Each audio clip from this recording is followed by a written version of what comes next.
Star Wars The Rise of Skywalker and its teaser trailer debuted at Star Wars Celebration over in Chicago, leaving fans speechless and really puzzled as to exactly what's going on with this movie, and exactly where J.J. Abrams and Chris Terrio are bringing us, the Star Wars fans, into the final film of the Skywalker saga that really ends everything as we know it. This is Mike Zero. If you guys are new to the channel, do make sure to subscribe to see future Star Wars content. Now, one thing that a lot of people are really interested in is, of course, that Palpatine laugh at the very end of the teaser trailer. Now, we do know that J.J. Abrams confirmed two big things for this movie. Number one, Palpatine is, yes, back. Number two, Ian Mcdiarmid himself, who portrayed Palpatine in the originals and the prequels, is back. And that's another thing to really look forward to seeing in this movie. Now, the fact that Ian himself went on stage at Star Wars Celebration after the teaser actually aired.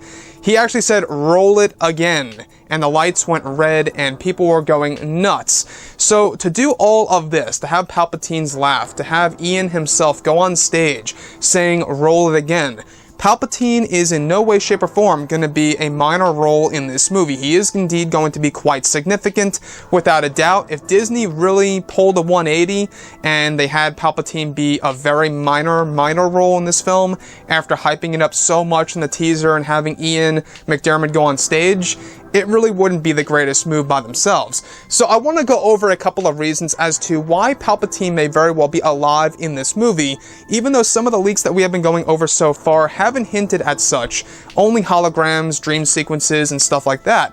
However, there are two big ways that he could actually come back to life, and I want to go over one realistic route and one outlandish route.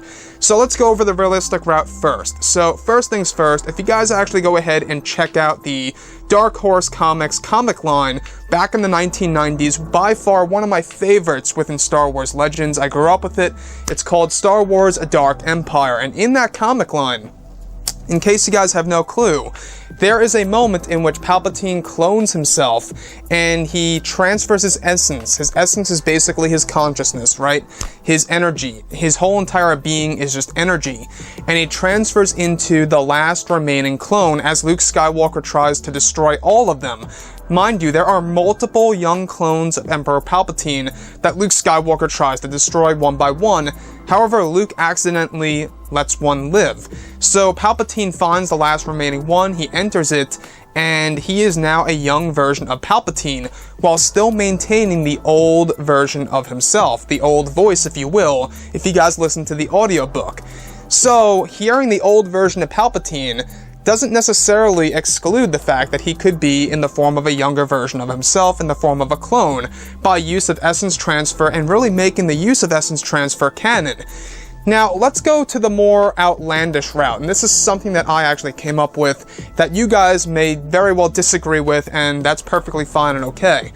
Now, at the very end of Return of the Jedi, we do see Darth Vader pretty much grab Emperor Palpatine and throw him down the shaft of course, the Death Star 2 reactor. We see it explode. We don't know what really happens to Palpatine at that point in time, other than he vanished and he's nowhere to be found. It's a very possible scenario here that as Palpatine was getting thrown down the shaft of the Death Star 2, and the explosion that we do see within the reactor actually teared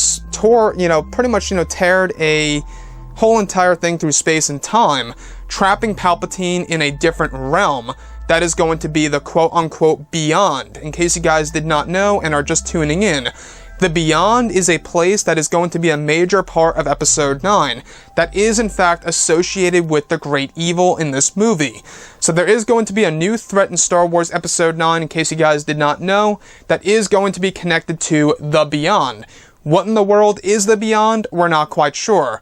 We're not quite for certain if the Beyond is just a code name for a place in Episode 9, or if that's what it's actually going to be called in the movie itself. But the Beyond, nonetheless, is going to be a place associated with the Great Evil.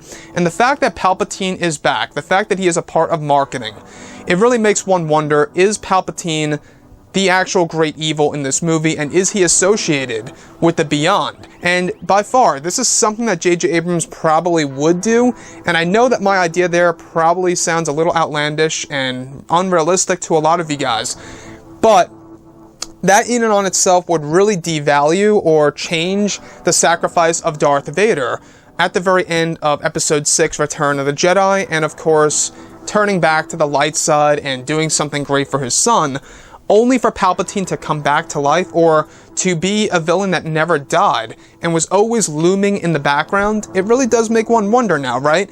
Now also, keep note of this, if you guys actually have read some of the canon material, Snoke actually has felt a dark presence, and we're not quite sure what that dark presence was during the events of course, the in-between segments of the sequels and the originals. Snoke felt a dark presence. What was that dark presence? It could very well be Emperor Palpatine without a doubt. So let me know what you guys have to say about all of this below in the comments, and if you guys did enjoy the content for today, do make sure to drop a thumbs up on this video to support the channel. I thank you all so very much for the kind support, and I'll catch you guys next time.